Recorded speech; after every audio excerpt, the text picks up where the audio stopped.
Саламатсыздарбы. Эфирден ТС телеканалының жаңалықтары маалымат қызметі студияда Алтынбек Бедилов. Бишкек шаарында 83 жаштағы пенсионердің өлімнен бет ачылды. Жүректің үшін алған оқия өткен айда Ордо қаладағы жұмысшылар шаарчасында катталган. Ал күні Ленин райондық ички иштер башкармалыгына лагерь көчөсүндө жайгашкан үйлөрдүн биринде улгайган аялдын жансыз денеси жатканы тууралуу маалымат келип түшкөн. Окуя болгон жерге милиция кызматкерлери барганда пенсионердин колу байланып, башы кездеме менен таңылган бойдон табылган. Маркумдун денеси кароо учурунда аялы сабалып, өзгөчө мыкаачылык менен өлтүрүлгөнү аныкталган. Аталган факты боюнча адам өлтүрүү беренесине ылайык кылмыш иши козголгон. Бул окуя болгондон кийин, бир ай өткөндөн кийин гана укук коргоо органдары ыкчам издөө иш-чараларынын жүрүшүндө буга чейин соттолгон 38 жана 54 жаштагы кылмышка шектүүлөрдү кармашты. Алар жеке турак жайда жалгыз жашаган пенсионерди тоноого аракет кылып, аны мыкаачылык менен өлтүрүшкөнү белгилүү болду. Үстүздөгү жылдын 15 апрель күнү болжол менен 16:57 саат чамасында Бишкек шаарынын Ленин райондук ички иштер башкармалыгынын 102 нөмөт бөлүмүнө билдирүү келип түшкөн. Анда Бишкек шаарынын көчөлөрүнүн биринде жайгашкан үйдө белгисиз улгайып калган апанын жансыз денеси табылгандыгы тууралуу билдирген. Аталган маалымат боюнча көрсөтүлгөн даректе Бишкек шаардык Ленин райондук ыкчам иликтөө тобу барганда ал даректеги үйдүн ичинен Европа улутундагы болжол менен 80-85 жаштагы апа киши колду болуп мыкаачылык менен өлтүрүлгөн жансыз денеси табылган. Бул факт Ленин райондук ички иштер башкармалыгынын кылмыштардын жана жоруктардын бирдиктүү реестринде катталып, Кыргыз Республикасынын кылмыш жаза кодексинин киши өлтүрүү беренеси менен кылмыш иши козголгон. Сузакта сабалган наристе чарчап калды. 2 жумадан бери эсине келбей оор абалда Жалал Абад областык ооруканасынын жандандыруу бөлүмүндө жаткан 2 жаштагы Альбина өзүнө келген эмес. Бөбөк кечке жуук чарчап калган. Маалыматтар боюнча кыздын сөөгүн туугандары алып кеткен. Катуу сабалган наристе 7 майда Сузак районунун Жалгыз Жаңгак айылынан алынып келген. Дарыгерлер кыздын денесинде көк алатактар бар экенин айтышып, укук коргоо органдарына кабарлашкан. Сузак райондук милициясы бул ишти жабыркаган бөбөктүн жакындарынын көрсөтмөсү боюнча алгач кокустук фактысы катары бирдиктүү реестрге каттап, сотко чейинки өндүрүшкө алган. Кийин денесине анча оор эмес залал келтирүү беренесинин негизинде иш козголгон. Жабыркаган наристенин апасы күйөөсү менен ажырашып, Россияга иштегени кеткен. Ал эми кичинекей кызды 4 айдан бери апасынын өгөй энеси карап жатканы айтылган.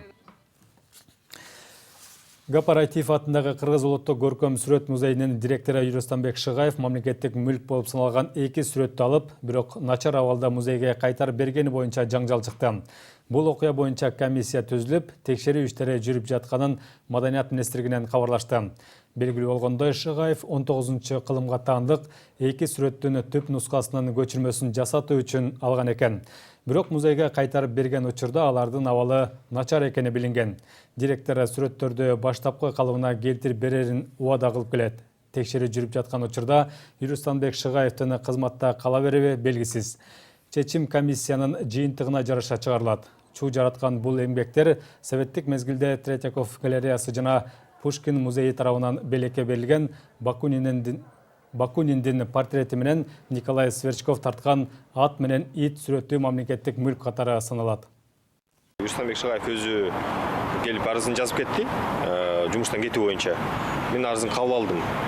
Бир канча система болуп турат да, бул хранение деген бар, сактоо жайлары бар, сактоо жайларынын өзүнүн жоопкерчиликтүү адамдары бар. Аларды алып чыгууда өздөрүнүн процедуралары бар. Министрликтен сураш керек эле, министрликтен кийин ал жерге буйрук чыгыш керек эле. Ошол процедуралардын баары сакталган эмес да. Ошол сакталбагандыгындагы системадагы бардык жоопкерчиликтерди карайбыз азыркы учурда. Бишкекте май коюучу жай тонолду. Куралчан кишилер 5000 сом алып кетишкен. Бишкек шаардык милициясынан кабарлашкандай, окуя кече таңкы саат 5 чамасында болуп, 2 белгисиз киши курал менен Ордо каладагы Элебесов көчөсүндөгү май коюучу бекетке кирип, акчаны алып кетишкен. Бул факты боюнча каракчылык беренеси менен кылмыш иши козголду. Учурда кылмышкерлерди аныктоо жана издөө иштери жүрүүдө. Өткөн айда эле Бишкек шаарында ушундай эле окуя катталып, куралчаны беткап тагынган 2 белгисиз адам супер арзан дүкөнүнө түнкү убакта кирип, кассир менен күзөтчүнү ок атуучу курал менен коркутуп сабап кетишкен. Анда тоноочулары болжол менен 35 000 сом уурдап кетишкен. Бүгүнкүгө чейин шектүүлөр кармала элек. Аларды издөө иштери дагы деле жүрүп жатат. Ак халатчандар Ак үйдүн алдына кайрадан митингге чыгышты. Дарыгерлер айлыкты көтөрүүнү талап кылышууда. Чогулгандар индикатор боюнча ишти баалоону сынга алышты.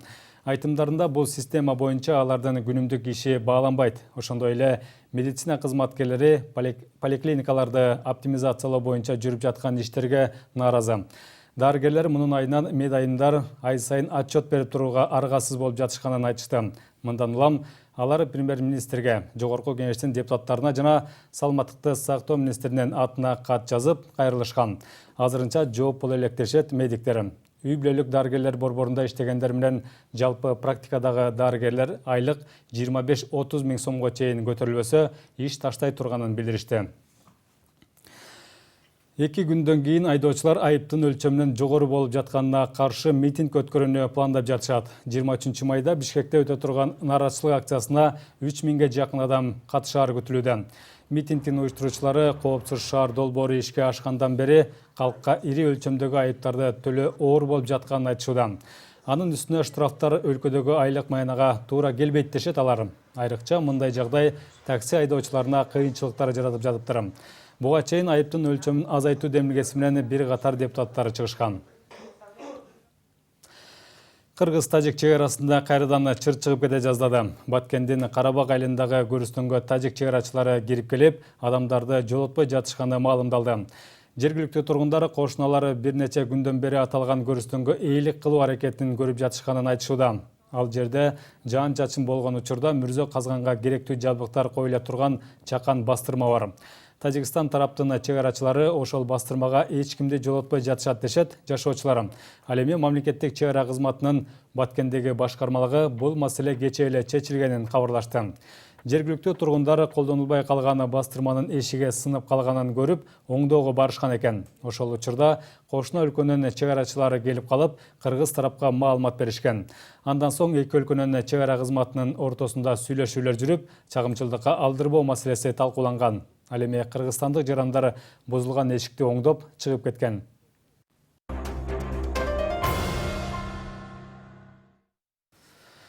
Кыргыз телекөрсөтүүсү Орду толгус оор жоготууга учурады. Чыган журналист жана алып баруучу Евгений Гуськов узакка созулган оорудан кийин көз жумду.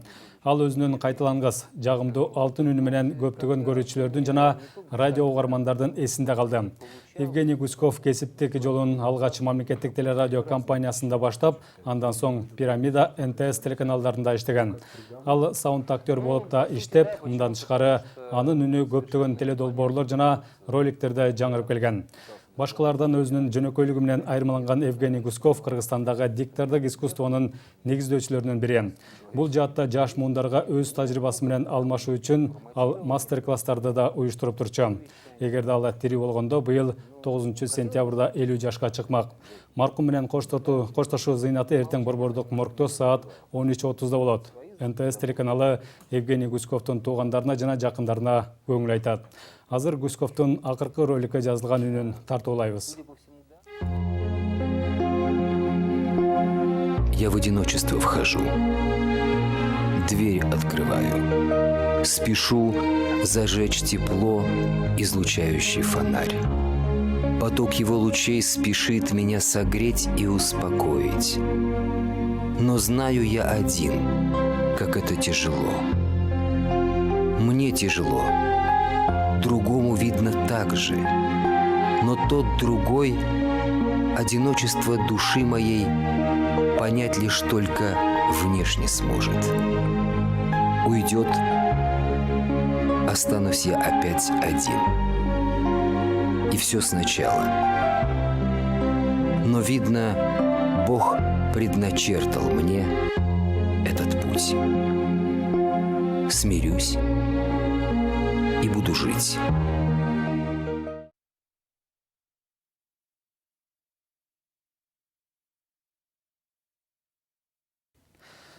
Президент Сооронбай Жээнбеков Меккеге барат. Бул тууралуу мамлекет башчынын Сауд Арабиясынын Кыргызстандагы элчиси Абдурахман бин Саид бин Мухаммад Али Жуманы кабыл алгандан кийин белгилүү болду. Жолугушуу учурунда элеттиктерди таза суу менен камсыз кылуу, жаңы ооруканаларды, мектептерди жана бала бакчаларды куруу иштери боюнча долбоорлорду ишке ашыруу маселелери боюнча пикир алмашуу болду. Элчи Абдурахман бин Саид бин Мухаммад Аль-Жума ушул жылдын 31 майында Мекке шаарында өтө турган Ислам кызматташтык уюмунун 14 саммитине Сауд Арабия королу Сальман бин Абделазиз Аль Саудтун чакыруу катын тапшырды. Президент Сооронбай Жээнбеков чакыруу үчүн ыраазычылыгын билдирди. Ислам кызматташтык уюмунун 14 саммитине катыша турганын айтты. Өкмөттүн аппарат жетекчилери кызматтан кетишти. Буга KT Mobile компаниясынын тегерегинде чыккан ызы чуу себеп болгон. Өкмөттүн аппарат жетекчиси Шамил Асымбеков жана анын орун басары Мурат Мукамбетов бүгүн кызматтан кетүү боюнча арыз жазышып, аларды жумуштан бошотуу боюнча чечимге премьер-министр кол койду.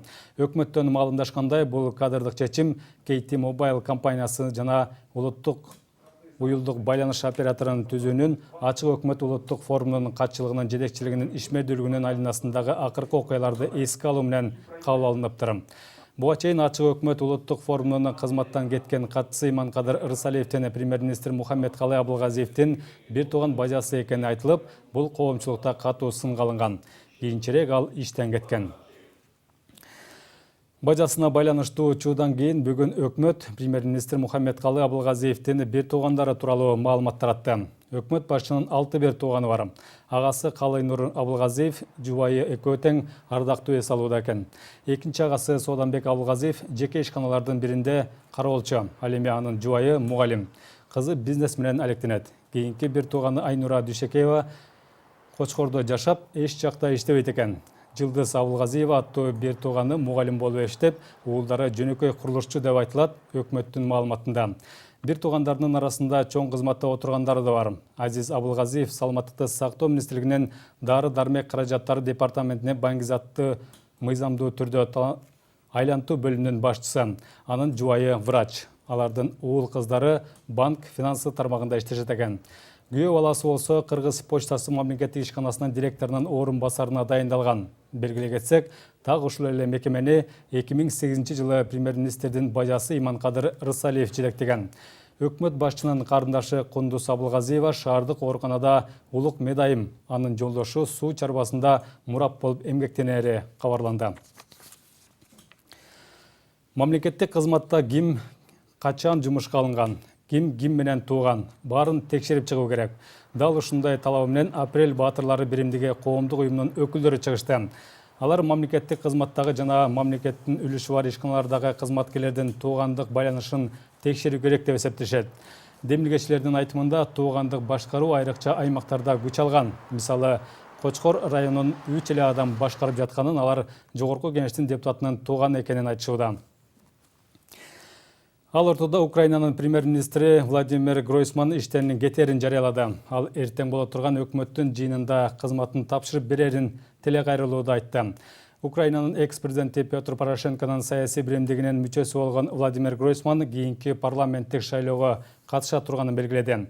Кечээ эле ант берип, расмий түрдө президенттик кызматка киришкен Владимир Зеленский жогорку раданы таркатып, 2 айдын ичинде чукул шайлоо өтөрүн билдирген. Ал инаугурацияда сөз сүйлөп, жатып бир катары аткаминерлерди кызматтан кетүүгө чакырган эле.